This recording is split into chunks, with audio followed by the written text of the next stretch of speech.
Hello friends, ഇന്നത്തെ ചിന്താവിഷയം സങ്കീർത്തനങ്ങൾ 118:8. മനുഷ്യരിൽ ആശ്രയിക്കുന്നതിനേക്കാൾ യഹോവയിൽ ആശ്രയിക്കുന്നത് നല്ലത്. ഇതിലെ സങ്കീർത്തകാരൻ എന്താ പറയണതെന്നറിയോ? നമ്മൾ ഏതൊരു സന്ദർഭം വന്നു കഴിഞ്ഞാലും, നമുക്ക് എന്തൊക്കെ ബുദ്ധിമുട്ട് വന്നു കഴിഞ്ഞാലും നമ്മൾ മനുഷ്യരിലേക്കാണ് സാധാരണ ഓടിപ്പോകുന്നത്.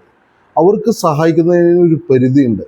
പലപ്പോഴും അവർ സഹായിക്കാമെന്ന് പറഞ്ഞിട്ട് ചെയ്യാൻ സാധിക്കാതെ വരുമ്പോൾ പലതരത്തിലുള്ള സമ്മർദ്ദങ്ങൾ മൂലം നമ്മളെ അവർ വിട്ടകന്നു പോകും. നമ്മളെപ്പോഴും ഒറ്റപ്പെട്ടവരായിത്തീരും.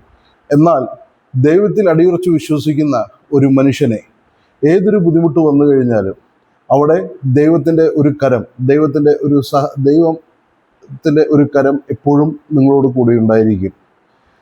അതായത് ദൈവത്തിൽ വിശ്വസിക്കുന്ന ഏതൊരു മനുഷ്യപുത്രനായി കഴിഞ്ഞാലും ദൈവം അവനെ സഹായിക്കാൻ ഏതൊരു പ്രതിസന്ധിയിലും ഒരാളെ അയക്കും. ദൈവം നിങ്ങളെ അനുഗ്രഹിക്കട്ടെ. എന്നും പ്രാർത്ഥനയോടെ കൂടെ. ആമേൻ.